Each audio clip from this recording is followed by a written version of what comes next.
Hello दोस्तों, how are you? How is going your study? Very well, fantastic, शानदार। So आपका स्वागत है and today we are going to discuss about the grouping of cells, series and parallel or you can say mix. जो numerical है मैं साथ में कराऊंगा पिछले वाले लेक्चर और इस लेक्चर के, सो आप बने रहिएगा और be focus. Okay, so today we are going to discuss about grouping of cells. Grouping of cells में मैं बात करूंगा पहले टू सेल्स की। Okay, grouping of two cells, okay, in series, ठीक है, series grouping.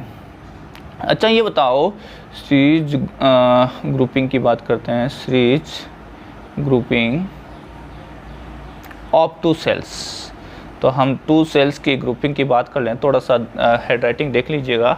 Okay, now dear student tell me, आप मुझे ये बताइए, क्या बताएं सर आपको, ग्रुपिंग ऑफ सेल्स को हम क्या बोल देंगे? बैटरी। बिल्कुल, ग्रुपिंग ऑफ सेल्स को हम क्या बोल सकते हैं? बैटरी। सो हम बात कर रहे हैं एक तरह से बैटरी। आपको पता है कि सिंगल सेल का सिंबल तो लाइक दैट ये होता ही है, सिंगल, ठीक है, minus plus. When you are you doing the grouping of the number of cells, you can say 2 or more than 2, plus minus. तो दिस इज द, ये सेल हो गया और ये आपका बैटरी हो गया। Am I right dear student? थोड़ा सा विशेष आया, ठीक है, कोई बात नहीं, ये हो गया बैटरी।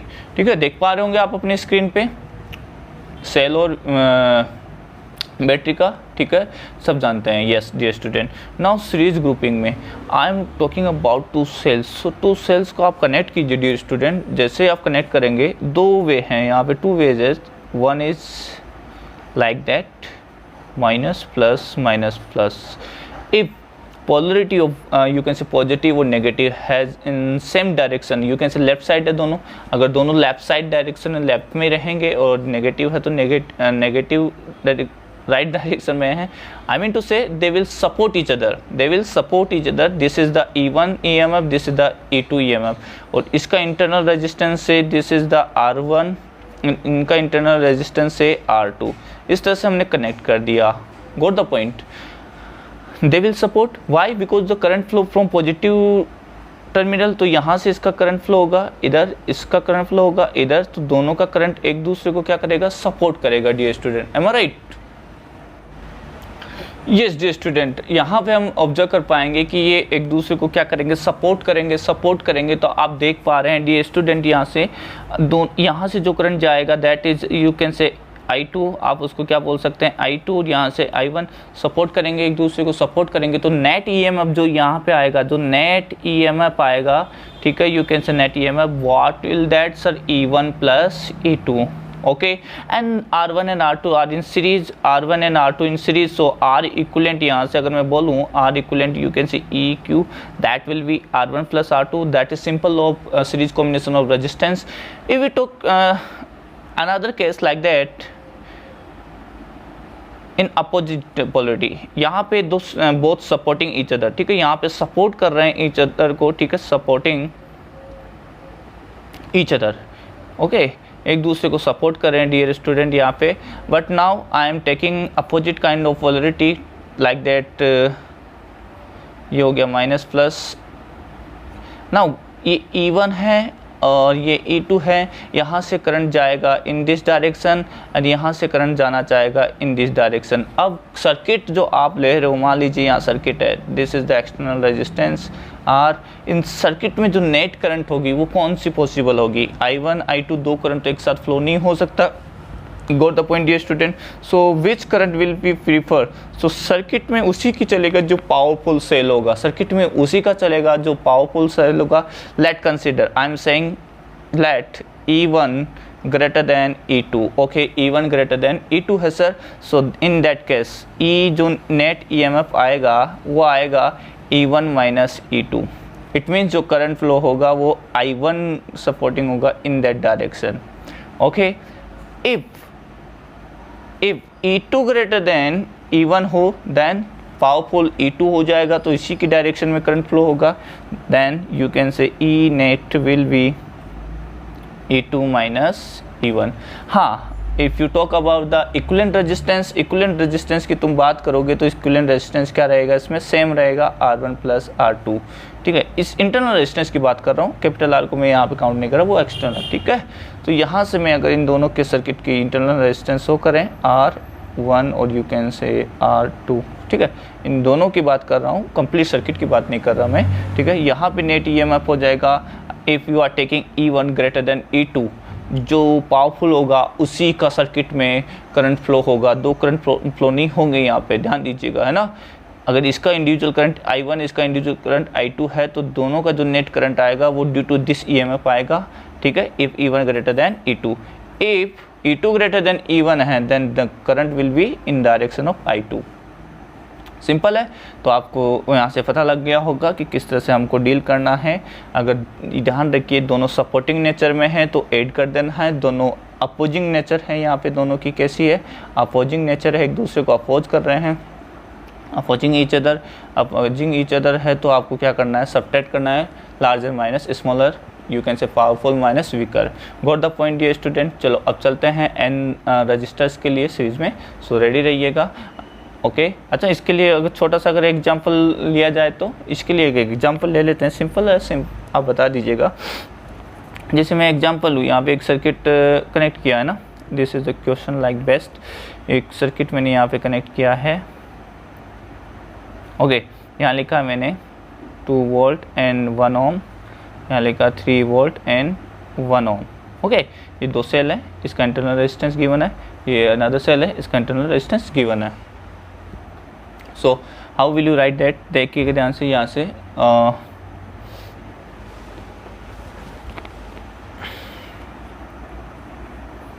यस इसमें जो ई इक्विवेलेंट देखिएगा, ये इसको अच्छा क्वेश्चन बना देते हैं, ये हो जाएगा यहाँ पे 10 ohm external resistance. So tell me what is the E equivalent, यहाँ का ई इक्विवेलेंट कितना है, ई नेट। सो आपको पता है सर बोथ है सेम डायरेक्शन में polarity, some positive positive minus minus, तो सपोर्टिंग नेचर में अपोजिंग सपोर्टिंग नेचर, तो सपोर्टिंग नेचर है तो क्या करेंगे सब प्लस करेंगे, E1 प्लस E2 कितना आ जाएगा सर, यहाँ पे आ जाएगा 2 + 3 that is the 5 volt, am right.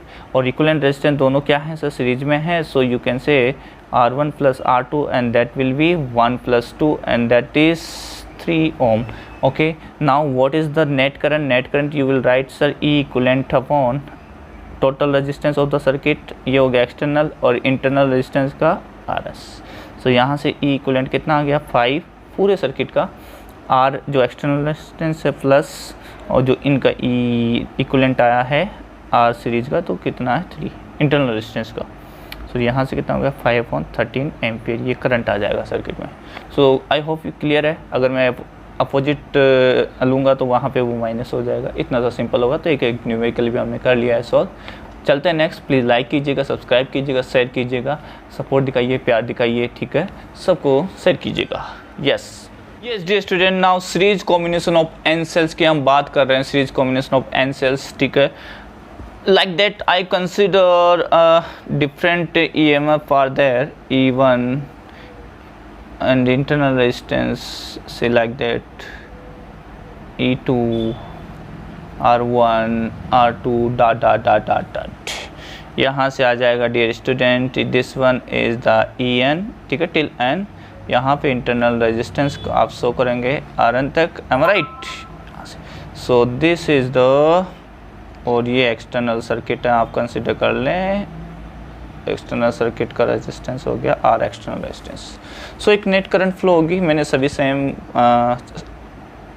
You can से सपोर्टिंग नेचर में मैंने इनको अप्लाई किया है। सपोर्टिंग नेचर का मतलब सभी का पॉजिटिव मैंने एक तरफ रखा है लेफ्ट साइड, और नेगेटिव दूसरी तरफ रखा है, ठीक है। अगर अपोजिट होगा तो हम जिसका भी अपोजिट नेचर होगा उसको माइनस कर देंगे, so doesn't matter.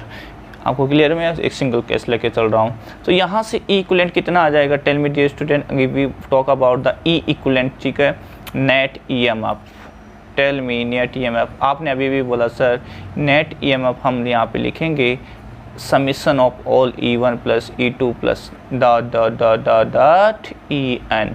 If we say sir all are identical, अगर सभी आइडेंटिकल है, in that case what will you write, if all cells are identicals, all cells are identical का मतलब होता है सेम, है ना, EMF, सेम EMF हो, सेम इंटरनल रेजिस्टेंस हो, then so in that case what will you write sir, you will write E plus dot n times, So what is that? In that case you will write Ne.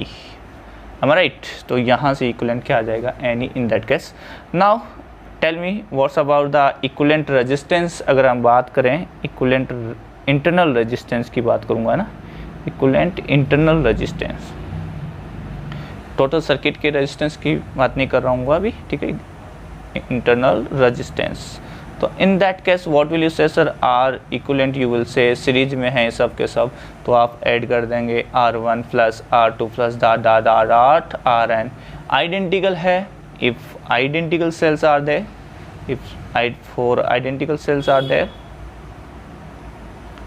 If identical cells, then you can say R equivalent बिल्कुल R plus dot n times, obviously n times. तो कितना हो जाएगा ये? NR. How much that? तो आपके पास में ये आ जाएगा NR, और यहाँ पे E इक्विवेलेंट आ गया था आपका Ne, n टाइम्स हो जाएगा. जैसे मान लो 2 वोल्ट के हमने 3 लिए तो कितना हो गया? 2 इंटू 3 यानी 6 वोल्ट हो जाएगा यहाँ से. यस डियर स्टूडेंट, ये equivalent. Now what is the current? अगर मैं सर्किट में कंप्लीट करंट की बात करूँ डियर स्टूडेंट, I की बात करूँ यहाँ पे, सो व्हाट विल दैट? तो वो करंट कितना हो जाएगा आपको पता है सर? वो करंट हो जाएगा CURRENT. वाह sir, I is equal to क्या हो जाएगा? Net EMF, total resistance of the circuit. अब देखो ध्यान देना, अब इन सब की जगह हम एक इक्विवेलेंट सेल लगा रहे हैं, एक ऐसा इक्विवेलेंट सेल लगा रहे हैं जिसका E इक्विवेलेंट हमने फाइंड कर लिया, R इक्विवेलेंट हमने फाइंड कर लिया. अब इक्विवेलेंट तभी कंसिडर किया जाएगा जब एक्सटर्नल रेजिस्टेंस भी सेम हो और उसमें से सेम करंट ये फ्लो हो. Right, very good. सो यहाँ से I नेट कितना आ जाएगा? ये आ जाएगा सर, ये जो भी आया है इसके सीरीज में है, तो ये हो जाएगा R plus R equivalent complete resistance of this circuit. From here you can put for identical sir Ne and R plus NR. so this is the current. okay, so I hope you enjoy. आगे और देखते हैं. yes dear student, we have discussed about the total current. हमको जो obtain हुआ था वो हुआ था I is equal to net EMF Ne, ठीक है, आइडेंटिकल हमने कंसिडर किया, और ये R plus NR equivalent resistance था सर्किट का. Now I am going to talk about the total potential difference across the resistance. V is equal to what will you say? IR. Am I right? So potential across resistance, external resistance. So क्या बोलेंगे dear student उसको आप? Sir V is equal to IR, जैसे आपने लिखा है, I का value आपको पता है यहाँ से Ne, okay, E upon capital R plus NR multiply capital R. हम राइट, बहुत ईजी है, सिंपल है. And if we talk about, ये टोटल पोटेंशियल है यहाँ पे ड्रॉप हुआ. एंड इंडिविजुअल, अगर मैं यहाँ टर्मिनल वोल्टेज की बात करूँ तो कितना आ जाएगा? V/N, ठीक है, सबका इक्वल आएगा. सो यू कैन से potential difference, or you can say terminal voltage difference across each cell. What is that, sir? say V each cell is equal to V upon N. अच्छा, ये बताएं maximum power loss कब होगा cell में? जब हमने आपको बोला था कि आपने इसको इक्विवेलेंट कंसिडर किया है, इसका सेल लाइक दैट, ये कोई इक्विवेलेंट सेल है, इसका इक्विवेलेंट इंटरनल रेजिस्टेंस है, ओके, और ये एक्सटर्नल रेजिस्टेंस है. हम पहले बात कर चुके हैं कि सर जो मैक्सिमम पावर डिसिपेट होगी इसमें, मैक्सिमम, अच्छा पहले पावर की बात कर लेता हूँ ना. Power dissipated across external resistance, you will say P is equal to I square R. am I right? बिल्कुल, I का वैल्यू आप रख सकते हैं यहाँ से Ne upon capital R plus NR का होल स्क्वायर इंटू R. ये रहा I का वैल्यू, आप यहाँ पुट कीजिए, I स्क्वायर इंटू R आपको जाएगा. Now dear student, the condition for the maximum power loss, condition for maximum power loss. क्या है डियर स्टूडेंट, फटाफट से बता दें। मैक्सिमम पावर लॉस के लिए कंडीशन है सर, जो एक्सटर्नल रेजिस्टेंस है वो इंटरनल रेजिस्टेंस के इक्वल होना चाहिए। R should be equal to R equivalent. क्योंकि इक्वलेंट क्यों बोल रहा हूँ, क्योंकि इन सब की बात कर रहा हूँ मैं। ओके, वो इक्वलेंट सर्किट। तो यहाँ से क्या आ जाएगा, R is equal to N R. In that case the maximum power will be written as M X is equal to, and from here when you put your nr and then you solve it, so you will get n square e square upon from here 2nr whole square r। For the point मैंने square कर दिया है, r की जगह यहाँ पे nr put किया तो 2nr हो गया। when you solve it you will find your answer from here, n square got the cancel out, you can say e square upon 4r square into r। this is the maximum power loss।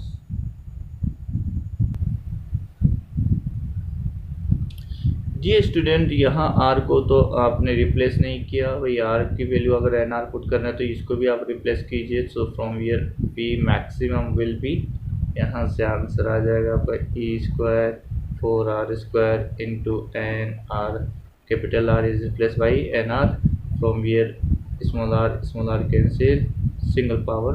Okay, यहाँ से आपको मिल जाएगा N E square upon 4r। तो ये individual cell का loss है, individual है ना, तो n टाइम्स हो गया। अच्छा जी चलो ठीक है, ये तो आपका आ गया पी ईच सेल में ई स्क्वायर पर 4 आ रहा, तो n टाइम उसका मैक्सिमम हो जाएगा पावर। ना क्वेश्चन ही आता कि सर इसको यूज कब करेंगे, व्हाट इज द कंडीशन कि इसको यूज कब करेंगे। Yes, dear student, pay your attention. This is the very important thing I am going to discuss with you. बहुत important है कि sir when will you use this series combination of when, question बना के यहाँ लिख देता हूँ, when will you use this grouping of the cells, this grouping, series grouping of you can say the cells, series grouping of the cells। Sir मेरा जो मकसद है, पर्पज़ है, वो क्या है कि मैं नेट करंट जो मेरे को मिले वो क्या मिले, मैक्सिमम मिले। This is the my purpose कि मेरे को जो करंट यहाँ से मिले एक्सटर्नल रेजिस्टेंस में वो मैक्सिमम करंट मिले। तभी तो मैंने इन दोनों सबको सपोर्टिव लगाया है, यही हमारा एक मोटिव रहता है। ठीक है, तो करंट क्या होना चाहिए, should be maximum, current should be maximum होना चाहिए। अब करंट का फॉर्मूला आप ऑब्जर्व करो यहाँ से, ठीक है, आपको नज़र आ रहा है। करंट अगर आपको मैक्सिमम चाहिए तो देखिएगा ध्यान से डियर स्टूडेंट, इसके लिए मैक्सिमम कब पॉसिबल है, आपको दिया हुआ है यहाँ पे I is equal to N E upon capital R plus small R. आपको क्या गिवन है डियर स्टूडेंट कि सर ये जो आर है और ये एन आर है, इन दोनों में डिनोमिनेटर का खेल है।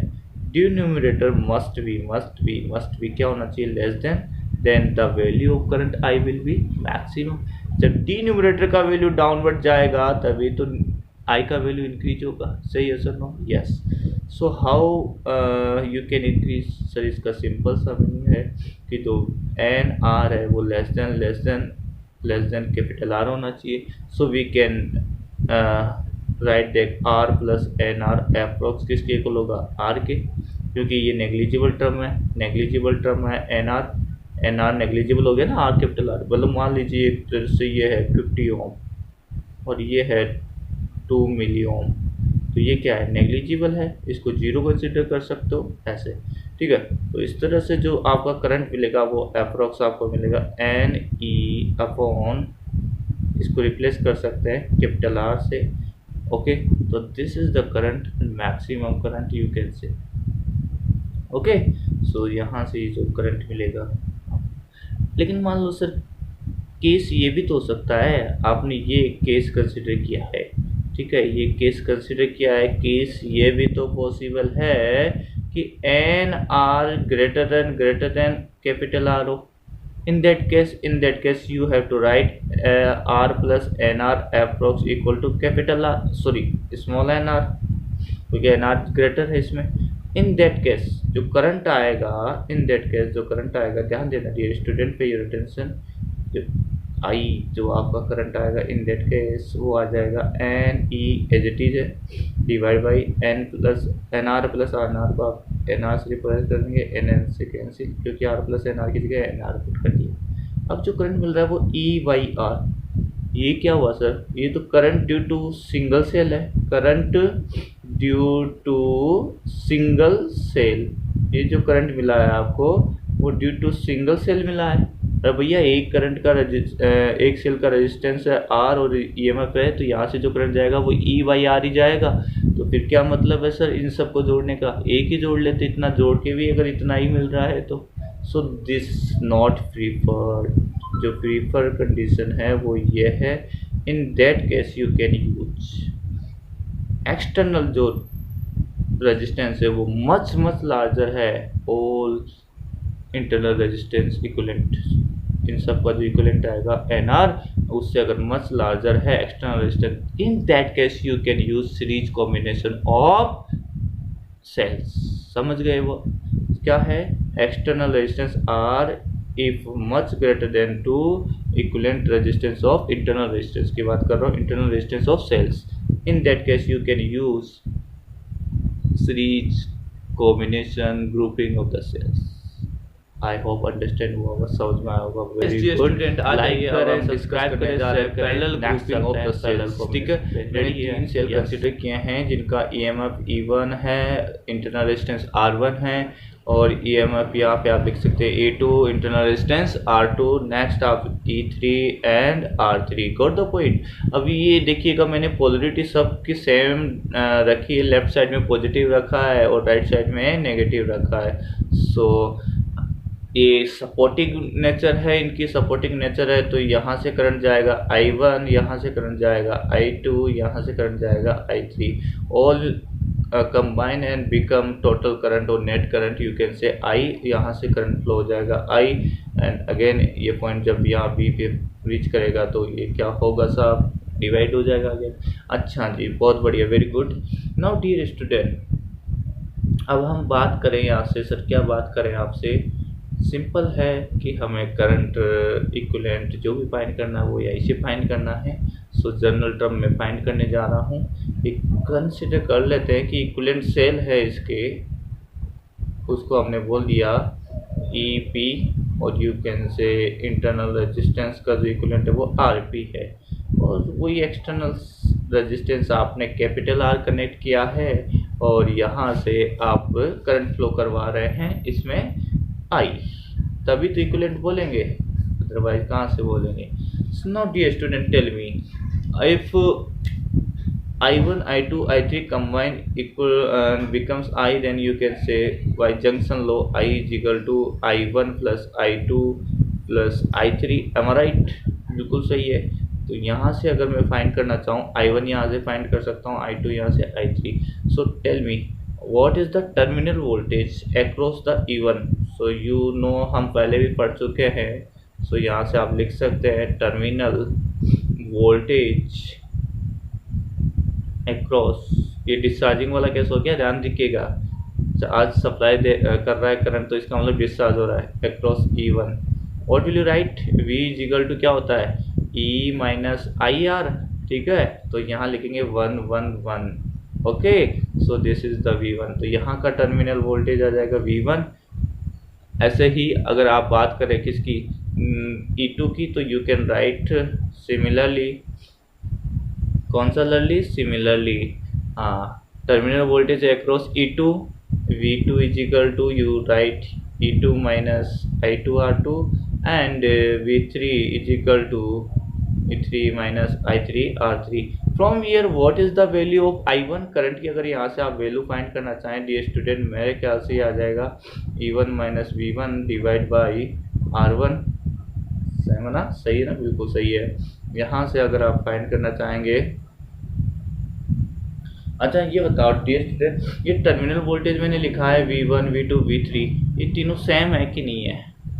ऑब्वियसली, बिकॉज तीनों क्या है, पैरेलल में है, पैरेलल में है तो तीनों सेम है, तो मैं उसको आगे रिप्लेस करूंगा, ठीक है। यहाँ नोट में आप लिख सकते हैं ये चीज़, because these are in parallel, so terminal voltage will be also same, और say this is the V, और ये V किसके इक्वल होगा सर, ये V होगा I इंटू आर के। अगर आप और अच्छे से इसको लिखना चाहें तो V इज इक्वल टू किसके इक्वल होगा, I इंटू आर के। सबको पता है ये चीज़, why sir, cell E1 E2 E3 are in parallel, so the terminal voltage across all these three will be same, और it will be you can say it will be equal to the potential drop across the external resistance, and that is V is equal to IR। सही है सुनो, यहाँ का जो potential drop होगा IR, क्योंकि ये भी सेम टर्मिनल पॉइंट है A और B के बीच में ही कनेक्टेड है, parallel to E1 E2 E3। Got the point? Yes. So I will replace like that, E1 minus V upon R1, simple है। यहाँ से आप E2 क्या फाइंड करेंगे सर, E2 आ जाएगा माइनस V अपॉन R2। यहाँ V2 लिखेंगे तो मैंने V लिख दिया है डायरेक्ट, वेरी गुड। यहाँ से I3 क्या आ जाएगा, I3 आ जाएगा sir E3 minus V upon R3। Now all this values put in the equation first, say this is the equation second. So from first and second what can you write sir, from first and second you can say I is equal to I1 is E1 minus V1 upon R1, am I right? Yes. Plus E2 minus V2 upon R2 plus E3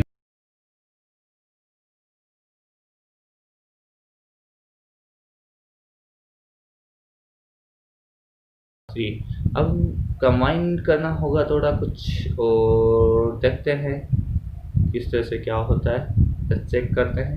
V1 V2 V3 तो same है, यहाँ से इसको क्या कर रहे हैं sir आप, ये आ जाएगा E1 upon R1 plus E2 upon R2 plus E3 upon R3, ये सेम हो गया। यहाँ से माइनस माइनस सबका V कॉमन आ जाएगा, ये V है, ठीक है। आप इसको सिंपल V लिखें डियर स्टूडेंट, ये डियर स्टूडेंट सिंपल इसको हम V लिखेंगे, ठीक है। V मैंने कॉमन ले लिया है, यहाँ आ जाएगा 1 upon R1 plus 1 upon R2 plus 1 upon R3। Got the point? ये आ जाएगा आपके सामने। लेकिन सर I को क्यों नहीं रिप्लेस किया, I को भी तो आप रिप्लेस कर सकते थे, obviously we can replace this, तो इसको हम रिप्लेस करेंगे यहाँ से, ठीक है। सो फॉर इक्विवेलेंट सेल के लिए you can write for equivalent cell terminal voltage क्या आ जाएगा, टर्मिनल वोल्टेज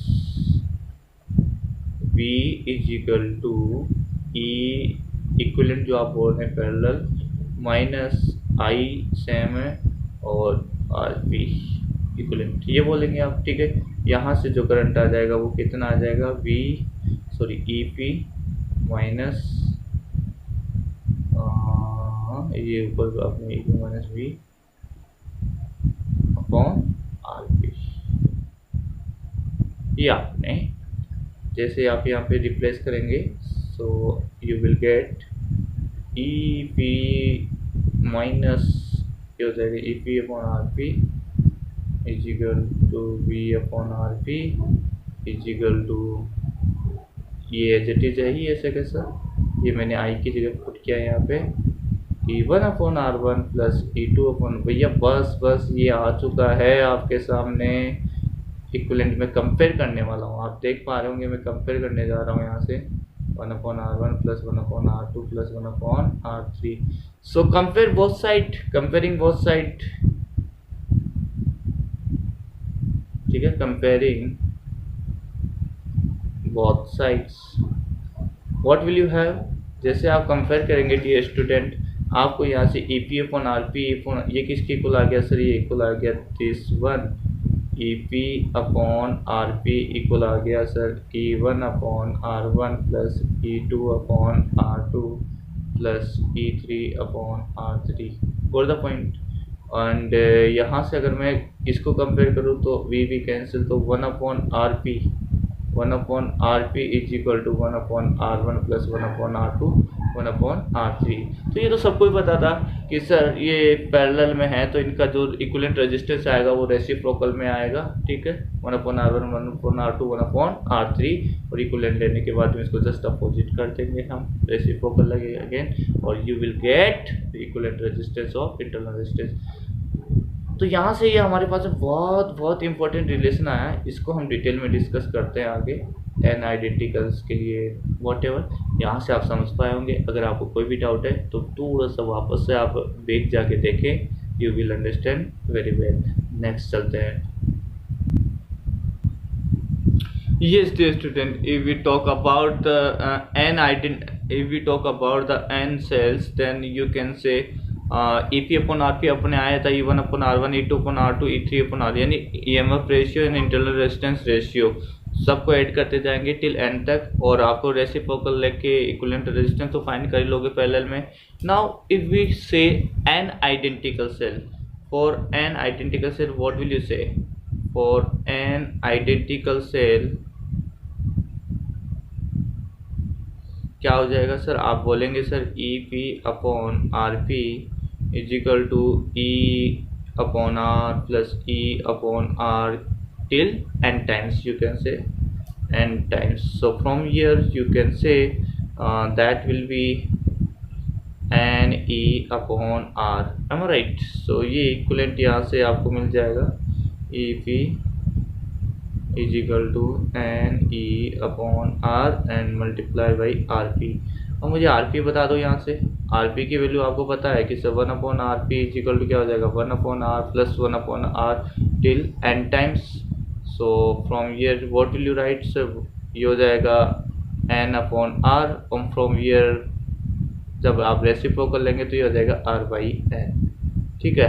तो ये ज़रूर ध्यान रखें आप, तब वैल्यू पुट कीजिए इसमें n e अपॉन r, और ये आर पी की वैल्यू रखें r बाई n, r से r कैंसिल, n से n कैंसिल, तो ई पी क्या आ जाएगा? ये आ जाएगा इक्विवेलेंट ई। ऐसा क्यों भैया? ऐसा क्यों? क्योंकि सभी पैरेलल में है, वो पैरेलल में सभी का क्या होगा? सब सेम है तो सबका ई एम एफ सेम आ गया, ठीक है। और अगर अलग है, इंटरनल रेजिस्टेंस अलग है, तो टर्मिनल वोल्टेज जो आएगी वो सेम मानी जाएगी। अब यहाँ पे टर्मिनल वोल्टेज बोलिए चाहे ई एम एफ बोलिए, सबका क्या आएगा? सेम आएगा, क्योंकि सबका इक्विवेलेंट क्या आ रहा है? सेम आ रहा है, आइडेंटिकल है ना, इसलिए। हाँ बिल्कुल। अब ये बताएं, और सीरीज में क्या होता था? n टाइम्स ई ऐड हो जाता था, पैरेलल में क्या होता था? सिंपल है।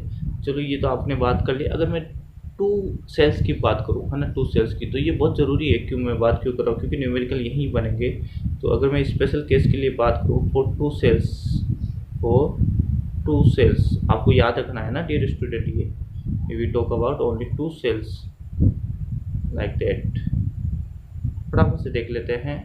ये R1 हो गया, ये E1 हो गया, ये E2 R2। In that case जो आप लिखेंगे यहाँ पे E equivalent upon R equivalent E1 upon R1 plus E2 upon R2।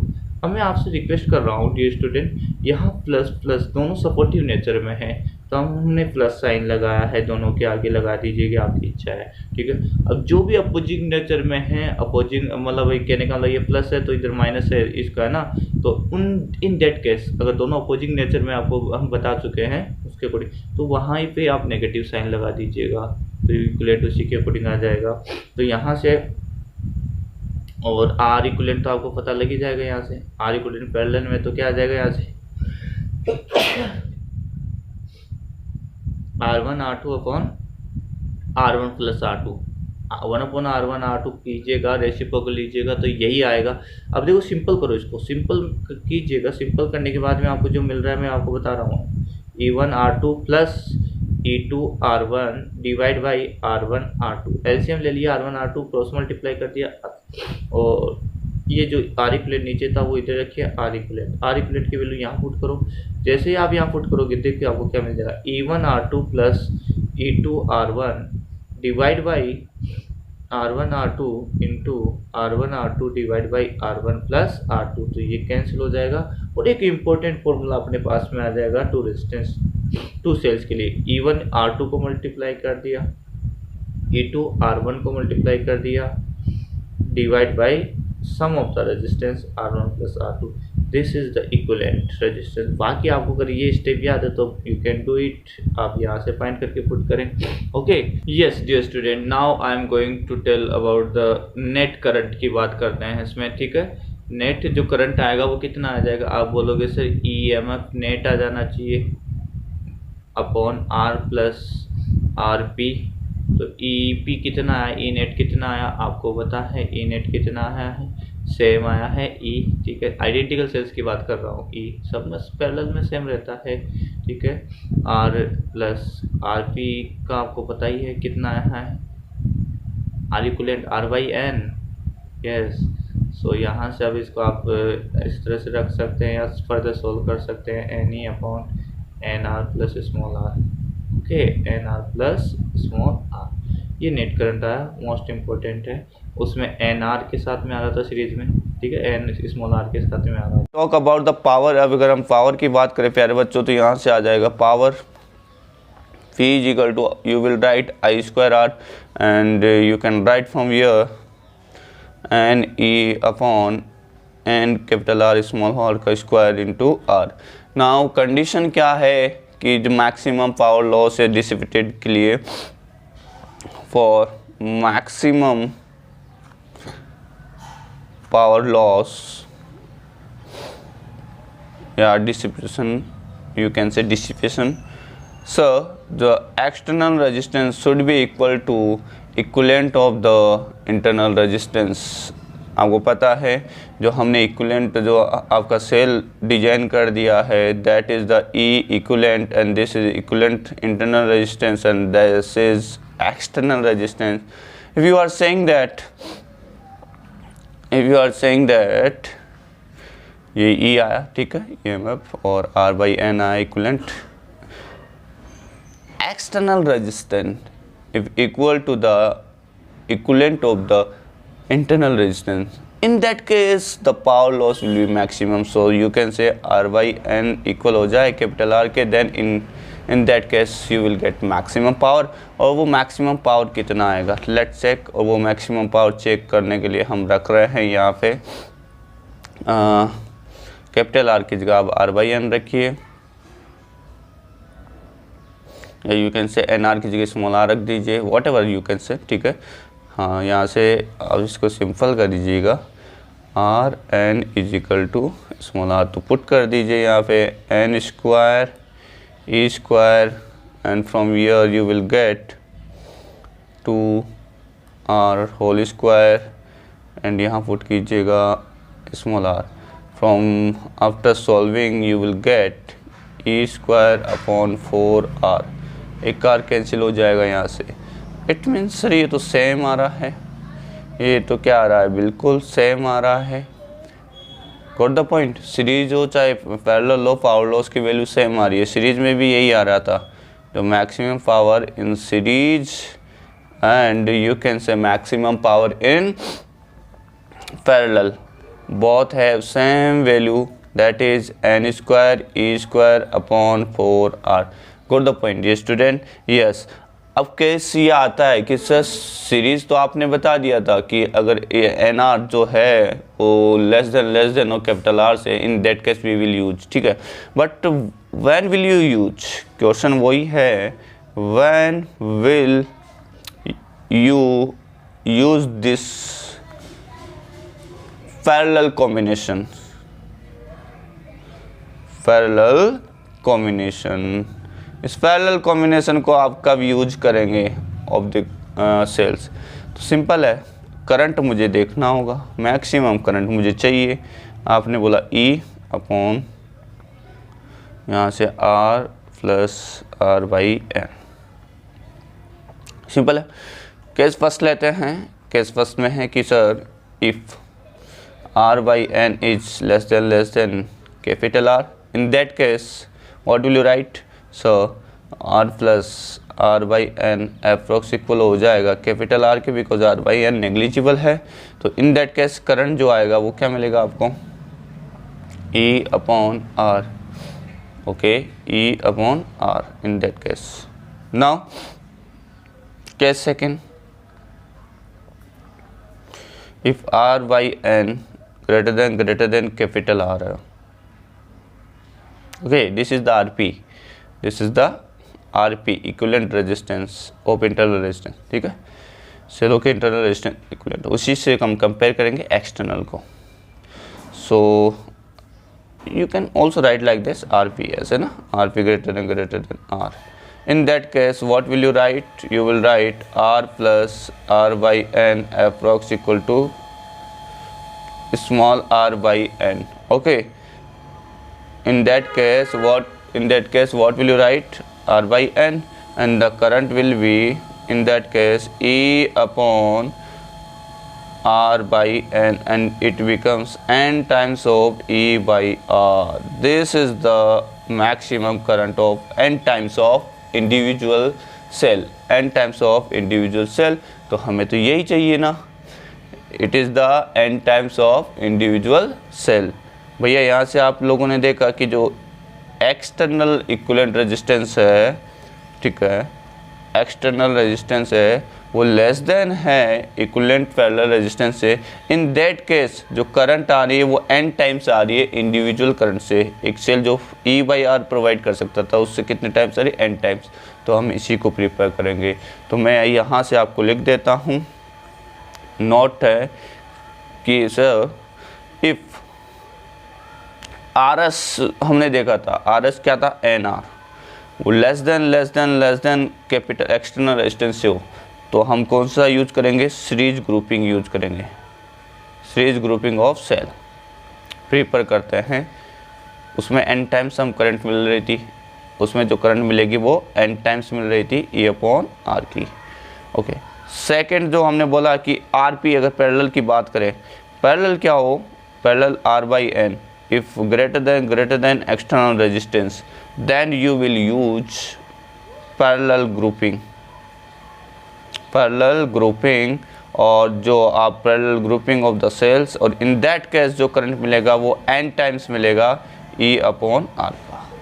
Okay, so thank you for watching. Please like, subscribe and share. Next lecture में हम न्यूमेरिकल लेके आएंगे, एक से बढ़कर एक. Be active, be happy, utilize your time and do your best. Thank you for watching.